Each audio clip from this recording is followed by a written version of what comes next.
అనకాపల్లి జిల్లాలో మోంతా తుఫాను ప్రభావంతో శారదా నదికి వరద నీటి ప్రవాహం పోటెత్తింది. ఎల్లమంచిలి సమీపంలో శారదా నది గండి పడడంతో పలు ప్రాంతాలు నీట మునిగాయి. ముఖ్యంగా రాంబిల్లి మండలంలోని వైలోవ గ్రామం వరద నీటిలో చిక్కుకుంది. ఇళ్లు పంట పొలాలను వరద ముంచెత్తింది. దీనిపై పూర్తి అప్డేట్ మా ప్రతినిధి చంద్రశేఖర్ అందిస్తారు. చంద్రశేఖర్, చెప్పండి, ఏదైతే వరద ప్రవాహానికి సంబంధించి పూర్తి అప్డేట్ ఏముంది?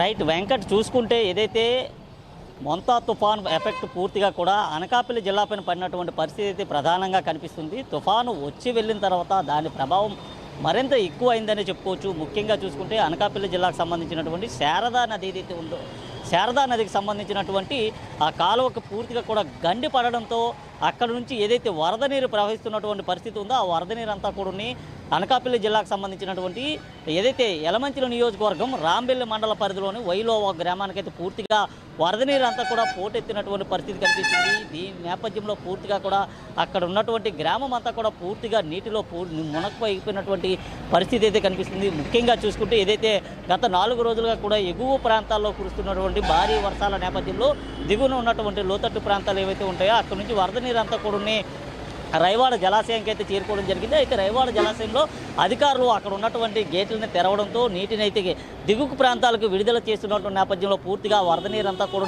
శారదా నదికి పోటెత్తినటువంటి పరిస్థితి కనిపించింది. నేపథ్యంలో శారదా నది నుంచి వెళ్తున్నటువంటి నీరు ఏదైతే ఉందో అక్కడ ఉన్నటువంటి యలమంచిలి సమీపంలో రాంబెల్లికి సమీపాన ఉన్నటువంటి వైలోవ వద్ద అయితే పూర్తిగా కూడా గండి పడినటువంటి పరిస్థితి కనిపించింది. ఈ నేపథ్యంలో వరద నీరంతా కూడా అక్కడ ఉన్నటువంటి గృహాల్లోకి చొచ్చుకు రావడంతో దాదాపు 2-3 రోజులుగా కూడా నిద్రాహారాలు లేక అక్కడ ఉన్నటువంటి ప్రజలంతా కూడా నానా అవస్థలైతే ఎదుర్కొన్నటువంటి పరిస్థితి ఉంది. ముఖ్యంగా చూసుకుంటే వరద నీరు తమ గ్రామంలోకి రాకుండా పూర్తిగా కూడా ఇసుక బస్తాలతో ఇసుక మేటలు వేసినప్పుడు కూడా అవేవి కూడా వాటిని అయితే పూర్తిగా ఆపలేకపోయినటువంటి పరిస్థితి కనిపిస్తుంది. పైనుంచి వస్తున్నటువంటి క్యూసెక్ ఏదైతే పెద్ద ఎత్తున వస్తున్నటువంటి వరద నీరు ఏదైతే ఉందో ఆ వరద నీరు అంతా కూడా గ్రామంలోకి చొచ్చుకు రావడంతో దాదాపు 2-3 రోజులుగా కూడా అక్కడ ఉన్నటువంటి గ్రామస్తులు పూర్తిగా పునరావాస కేంద్రాల్లోనే తలదాచుకోవాల్సినటువంటి పరిస్థితి వస్తుంది. ముఖ్యంగా అక్కడ ఉన్నటువంటి పశు పక్ష్యాదులంతా కూడా చాలా ఇబ్బందులు కూడా ఎదుర్కొంటున్నాయి. అలాగే అక్కడ ఉన్నటువంటి గ్రామస్తులంతా కూడా నానా అవస్థలు అయితే ఎదుర్కొంటున్నారు. 2-3 రోజులుగా కూడా సరైనటువంటి విద్యుత్ సౌకర్యాలు లేకపోవడం, తమ ఇళ్లకు చేరుకోలేనటువంటి పరిస్థితి ఉంది. ముఖ్యంగా చూసుకుంటే మోకాళ్ళ లోతు నీటికి కూడా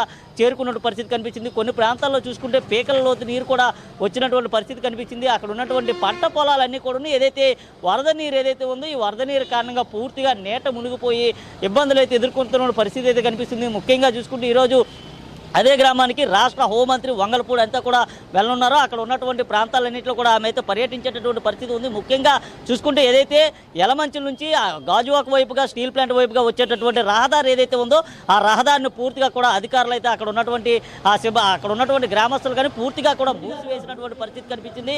గత 3 రోజులుగా కూడా రాకపోకలు లేక నానా అవస్థలు అయితే ఎదుర్కొంటున్న పరిస్థితి కనిపిస్తుంది. ప్రస్తుతం మనం చూసుకుంటే ఏదైతే అక్కడ ఉన్నటువంటి వైలో గ్రామంలో ఉన్నటువంటి స్థానికులు ఎవరైతే ఉన్నారో వారంతా కూడా చాలా ఆవేదనలు అయితే ఉన్నటువంటి పరిస్థితి కనిపిస్తుంది. ఇప్పటికైనా సరే అధికార యంత్రాంగం తక్షణమే రావాలంటూ వారంతా కోరిన పరిస్థితి ఉంది. Venkat, right Chandrasekhar, thank you.